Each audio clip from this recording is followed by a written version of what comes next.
Bueno, estamos aquí en el taller del luthier Tobías Bastidas Cuartas, un sevillano, bueno, de Sevilla Valle. Claro, sí, no España, sino Sevilla Valle, claro. Sí, que aunque estuvo en España. Oh, sí, sí. Pero todavía no hablemos de eso, hablemos de don Lizardo. Mi padre, un hombre muy especial con nosotros, que se dedicó la vida a vernos crecer, un tanto callado, lo recuerdo así como un tipo un poco callado, pero muy dedicado a la casa. Nunca le conocí borracheras, le gustaba la música. ¿Qué clase de música prefería don Lizardo? Escuchábamos, bueno, en su época pues no teníamos todavía la posibilidad de poner el disco, porque ni siquiera teníamos el picot en su época, sino que era la emisora, pero escuchábamos una emisora de Cali, Radio Eco, donde escuchábamos bambucos, pasillos, boleros, tangos, toda esa música de esa época. Y ahí me di cuenta que con el tiempo, me di cuenta que él era un amante de la buena música, porque lo que escuchábamos con los años, que volvía a enterarme de qué era lo que escuchábamos, me di cuenta que lo que escuchábamos era una música maravillosa. Y eso mi padre nos lo enseñó a escuchar una muy buena música. Allá en Sevilla, 6 hermanos, ¿no? Sí, 5 hombres y 2 mujeres. 7. 7 éramos en casa. Con mi madre y mi padre éramos 9, así que en casa siempre había una buena cantidad de personal.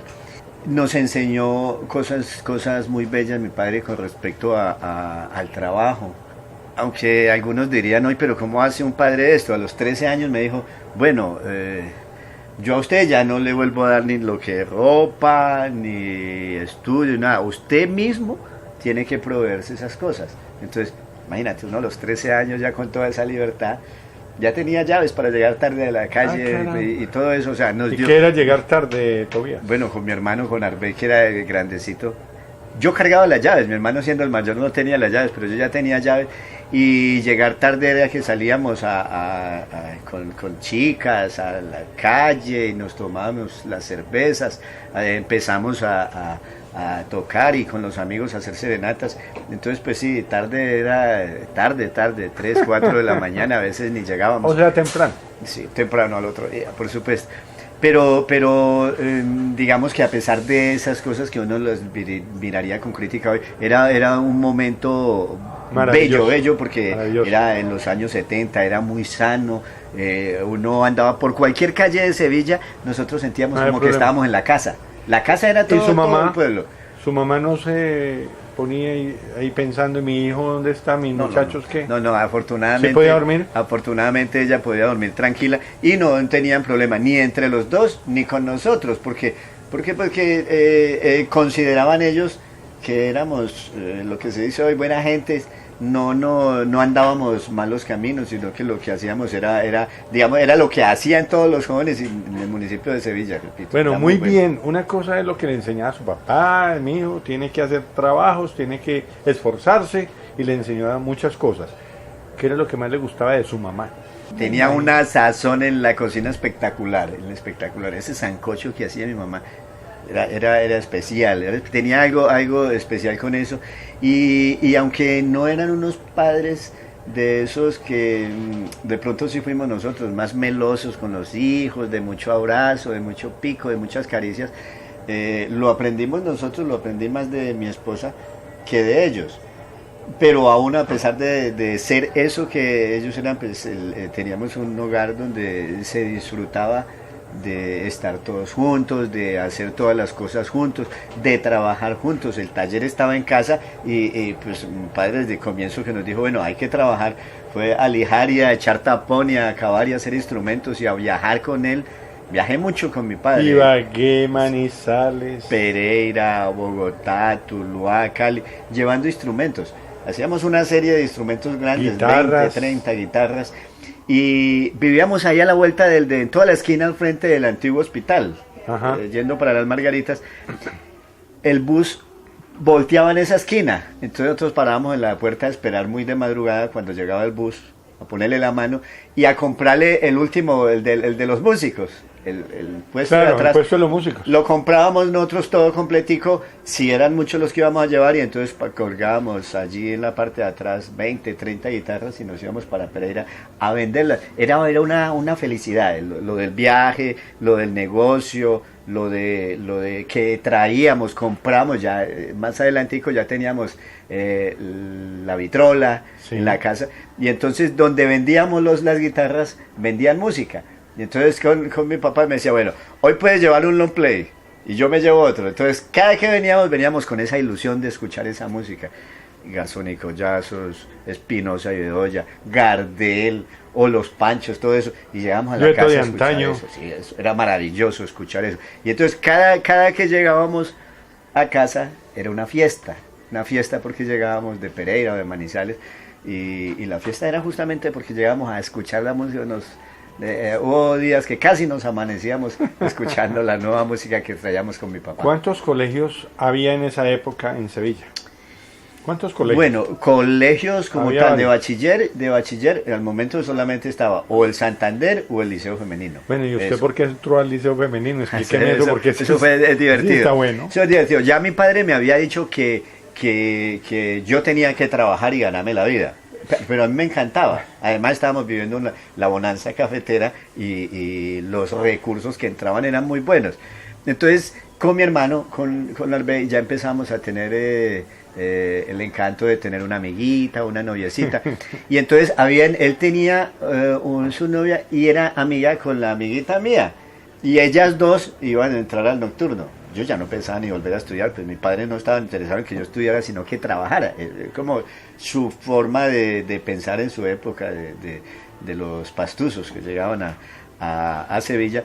Entonces yo no tenía mucho interés como por entrar a estudiar, pero cuando esas dos chicas entraron a estudiar al nocturno, entonces yo entré allí por estar con la amiguita. Ajá.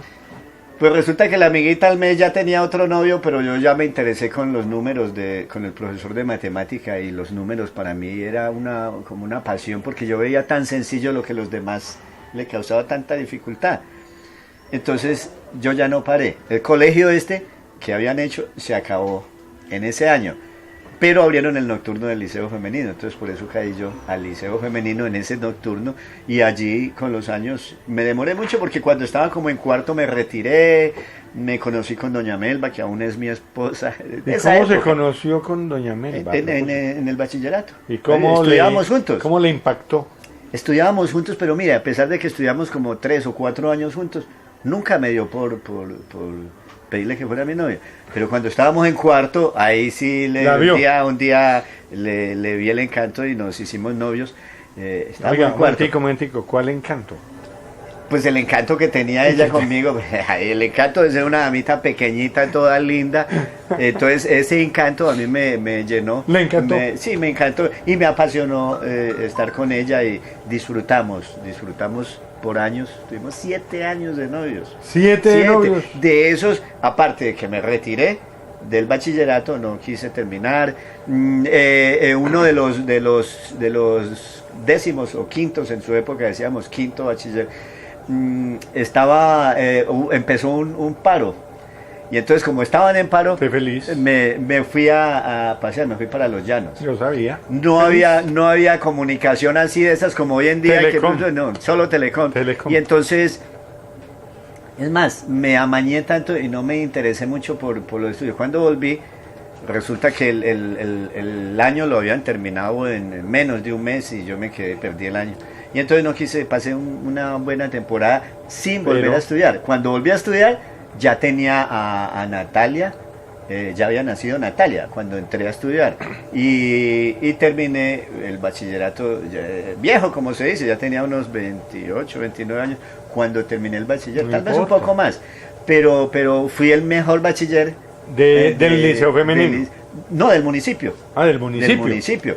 Nunca el Liceo Femenino le había ganado en eso, en lo del ICFES, a nadie, digo yo, porque pues si yo ya solo 2 colegios. Siempre el Colegio Santander le ganaba al liceo, pero ese año yo fui el mejor en el municipio. Entonces imagínense cuando hicieron la fiesta. No, pues claro, la rectora doña Alicia de Guevara, me acuerdo, estaba feliz. que llegó al salón a anunciar eso, y habíamos tenido un problema con unos amigos, y estos amigos pretendían denunciarme a mí que porque yo había hecho algo que no era debido. Una trampa. Sí, algo. Eso fue con uno de las fiestas y una caseta, y esa caseta salió al nombre del grupo, pero los del grupo no querían trabajar, entonces yo me lo hice al nombre mío, hicimos, y entonces cuando ellos me querían denunciar, yo respiré ese día cuando llegó doña Alicia, porque me van a echar del colegio.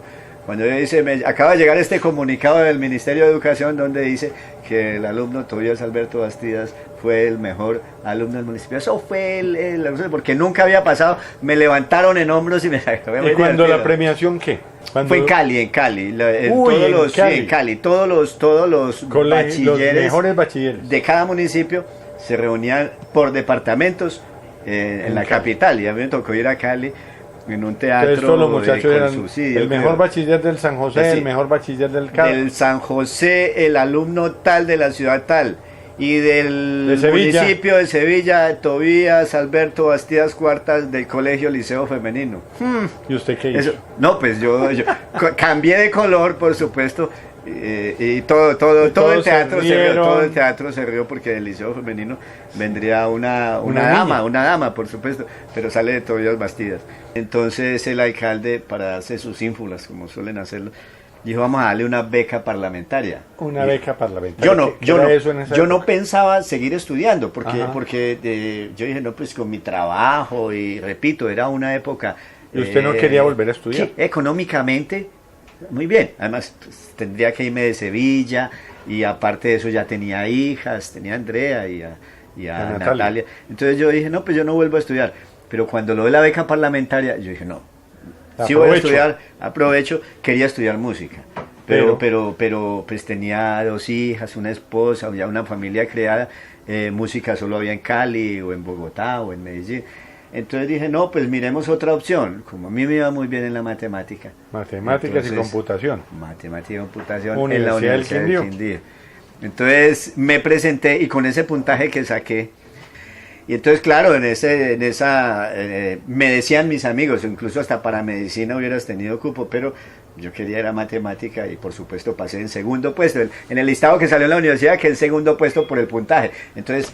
fue maravilloso. Siempre ha sido bueno. Sí, para eso los números fue estupendo. Me he venido aquí a la Universidad del Quindío, y cuando estaba en 4º semestre, decidió... no, me retiré porque una de las prácticas que había que hacer en Psicología 2 era descubrir por qué los niños no entienden la matemática. Ahora vamos a un pequeño corte comercial, y ya regresamos a saber por qué los niños no entienden las matemáticas. Aquí, al calor de un café, con Tobías Bastidas Cuartas.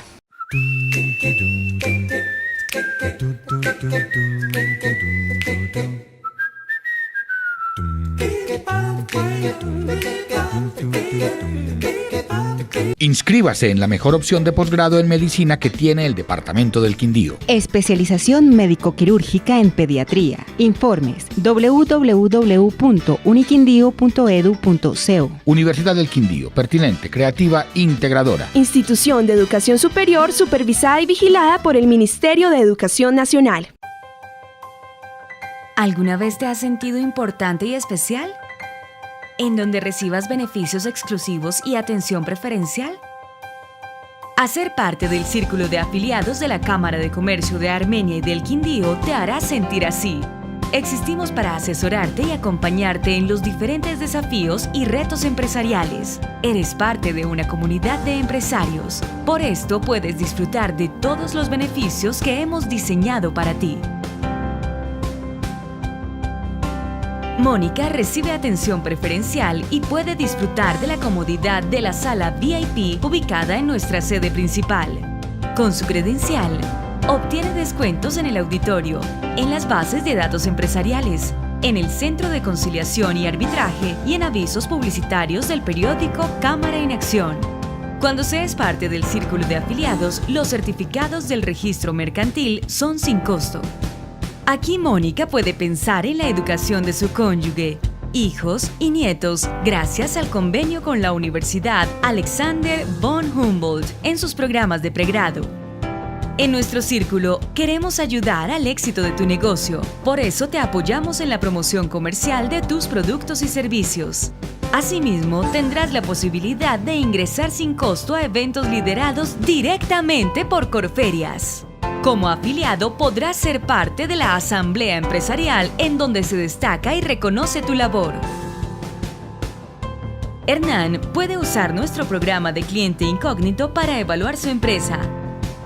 Además, puede participar de programas de fortalecimiento empresarial como conferencias, ciclos de formación, foros empresariales, entrenamiento y asesorías in situ y programas de formación dual. Queremos que Beatriz disfrute de convenios exclusivos con empresas del departamento, participe de celebraciones especiales y haga parte de los espacios deportivos y culturales diseñados para ofrecerle bienestar. El Círculo de Afiliados de la Cámara de Comercio de Armenia y del Quindío es para privilegiados, pero no es un círculo cerrado. Tú puedes hacer parte de él. ¿Ya eres parte? La Cámara de Comercio de Armenia y del Quindío. Existimos Para ayudarle. Desde pelado se veía que este chino era un berraquito. Imagínese que cuando la mula se le cansaba, él cargaba los costales y la mula y arrancaba arriado. Una vez encalló una ballena en la playa y él solito la devolvió al mar. Le tenía un miedo que cuando escuchaba el nombre de él salía corriendo el ratón. Lástima que un día, arreglando una conexión, tocó un cable de energía y hasta ahí llegó. Una desgracia.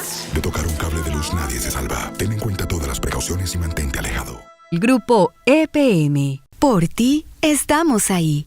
Inscripciones para las metodologías presencial, virtual y distancia. Tienes hasta el 5 de junio para convertirte en un iquindiano, una experiencia que será para toda la vida. Universidad del Quindío, pertinente, creativa, integradora. Institución de educación superior supervisada y vigilada por el Ministerio de Educación Nacional.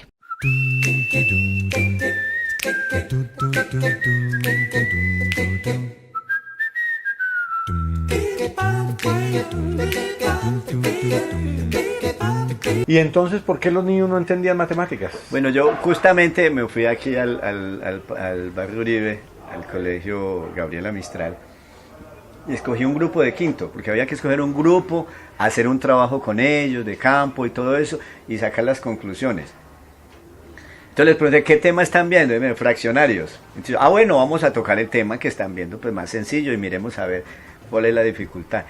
Cuando empecé a decirles, por recordar algo, 3/4 más 2/5, cómo se suman, y por más que yo les decía cómo hacerse, ellos no entendían. ¿Qué es lo que no entienden? No decían nada. Desde el principio. ¿Alguna pregunta? No preguntaban nada. Por más que insistí, eso no funcionaba. Y, claro. los muchachos, o sea, de verdad la matemática tiene una dificultad con los alumnos. Ese día descubrí que yo, porque me puse de mal genio.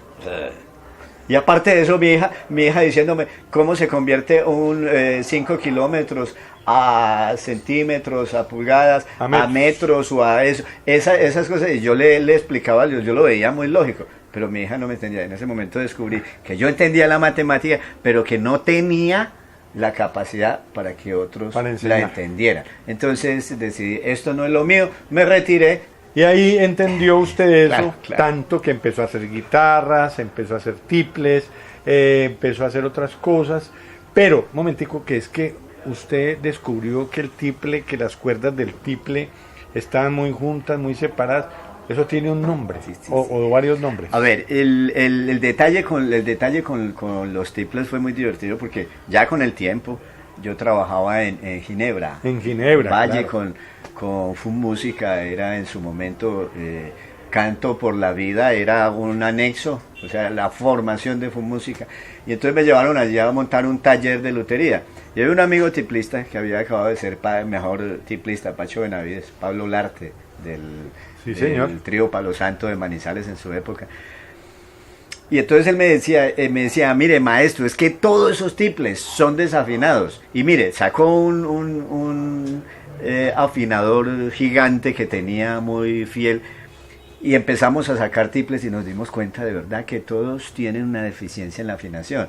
Entonces nos pusimos a hacer un análisis cuerda por cuerda, cómo hacer para calibrar la afinación correcta, como se hace con las guitarras eléctricas. Entonces, de alguna manera manual, hicimos unos puentes que se movían y los íbamos ubicando donde tenían que quedar afinados. Entonces descubríamos que las requintillas, o sea, las cuerdas de los lados, afinaban un poco más cerca que el bordón, o sea, la del centro, que queda un poco más distante.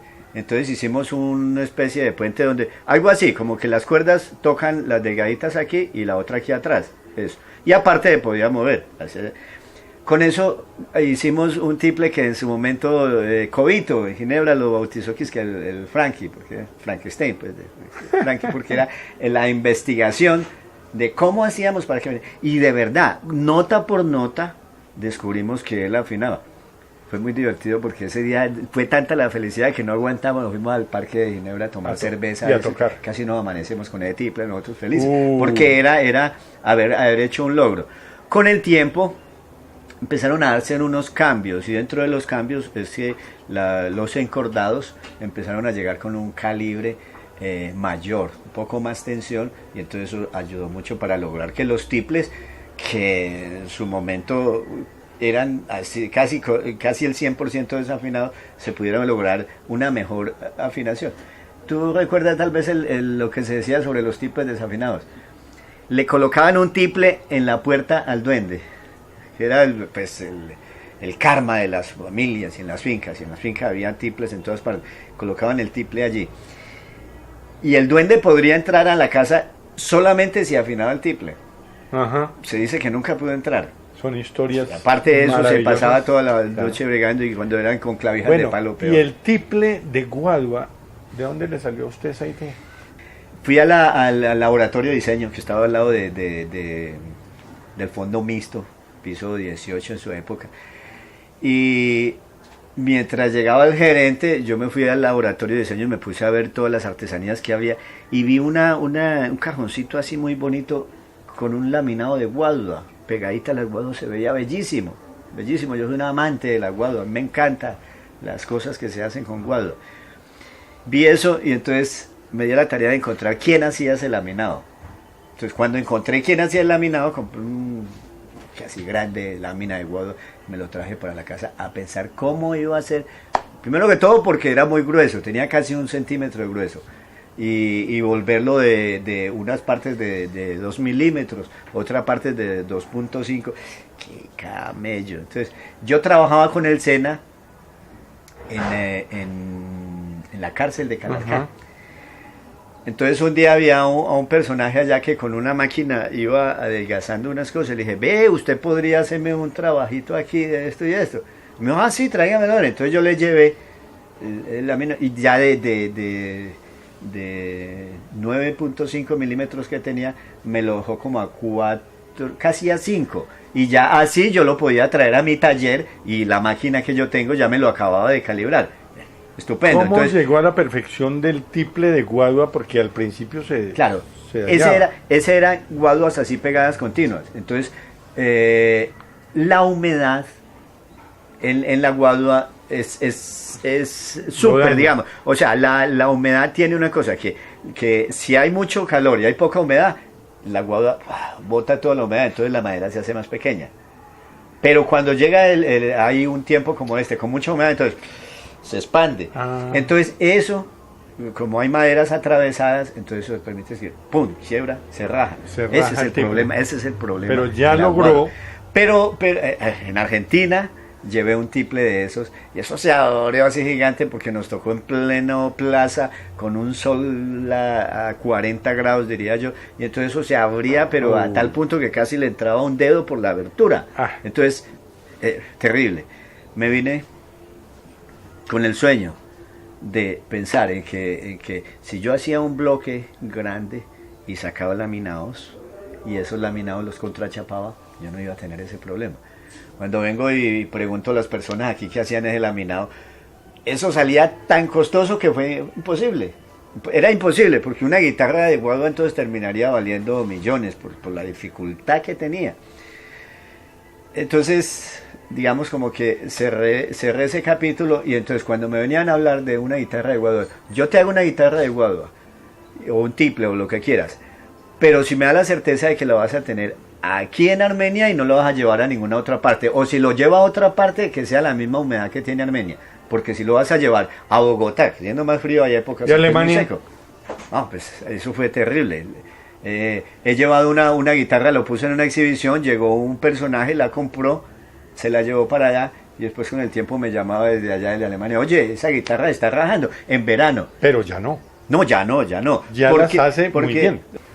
El Cuyabrito de Oro. Natalia, viniendo alguna vez de un festival en Aguadas de pasilleritos con niños, pensaba que había conocido una cantidad de niños y que esos niños salían y se iban por todo el país y que ella no los volvía a ver, y si uno hace amigos que se van. Entonces ella dijo, no, hagamos un evento para reconstrucción del Parque Uribe, que fue uno de los barrios más azotados por el terremoto, y entonces yo vi reflejado en Natalia lo que yo había hecho y lo que yo soñaba. Yo le dije, bueno, le doy mi sueldo, uno de mis sueldos, le apoyo todo, pero usted lo hace. Y ella empezó con ese cuento, lo hicimos en el Parque Uribe ilegalmente, porque al año siguiente nos cobró la DIAN por haber hecho eso ilegalmente. Y ahí inició el evento más importante de música andina en Colombia. No habían eventos de ese tipo en Colombia. Y fue el primero. Los niños. Claro, fue el primero y después de eso hoy tenemos, yo casi diría, cientos de eventos con niños y hoy ya con no hay, música andina. Ya muchos de esos niños ya son grandes y siguen cantando. Claro que sí. Jessica ya. Jaramillo de Sevilla se ganó el primer evento de Cuyabrito de Oro. Estás bien documentado. Y el primer evento, y mira, hace 2 años fue la se ganó Gran el Mono Núñez, sí.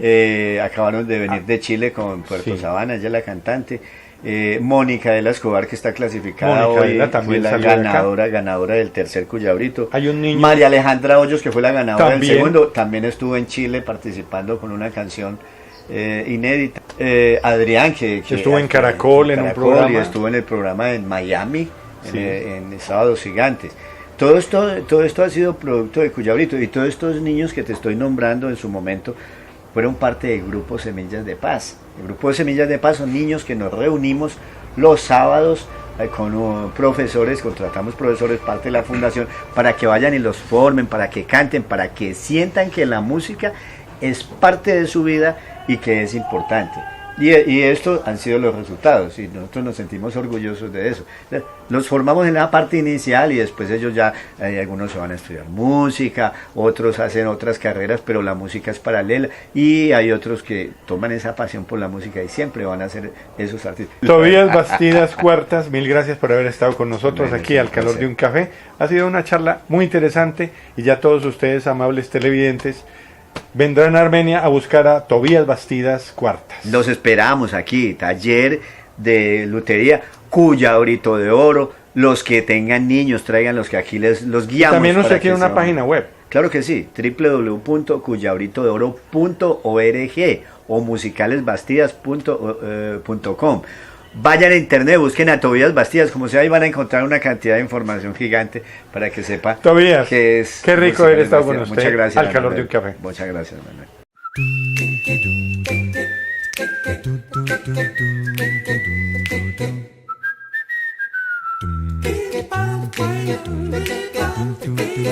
Big